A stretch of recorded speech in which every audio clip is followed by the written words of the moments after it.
Cette belle opération dans l'Aube, des enfants malmenés par la vie, placés hors de leur famille, qui font un court-métrage, une façon de les mettre en lumière et de leur donner confiance. Alexandre Hébert avec Philippe Mercier.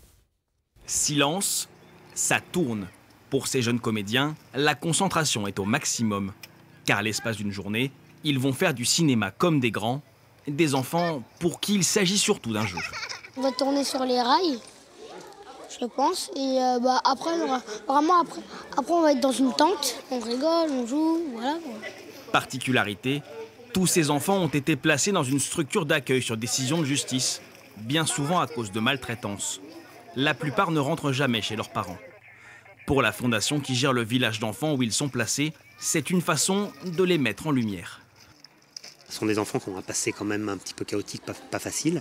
Et pour nous, pour les éducateurs, on a à cœur de pouvoir leur apporter des expériences nouvelles, ouvrir un champ des possibles et de pouvoir accéder à quelque chose auquel on peut rêver, on peut penser difficilement accéder. Le court-métrage sera un clip musical d'environ 5 minutes.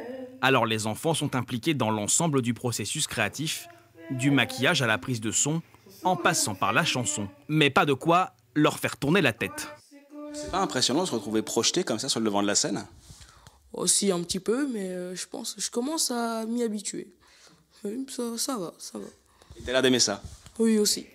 Pour les encadrer, une dizaine d'étudiants d'une prestigieuse école de cinéma parisienne, impressionnés par le professionnalisme des cinéastes en herbe. Ça se voit qu'ils prennent vraiment du plaisir à jouer, ils sont là, ils sont investis.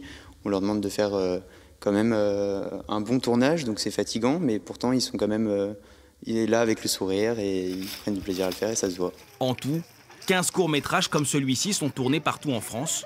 En mai, ils seront présentés au Grand Rex à Paris devant un jury de personnalités du cinéma. L'occasion peut-être pour ces enfants de se faire remarquer.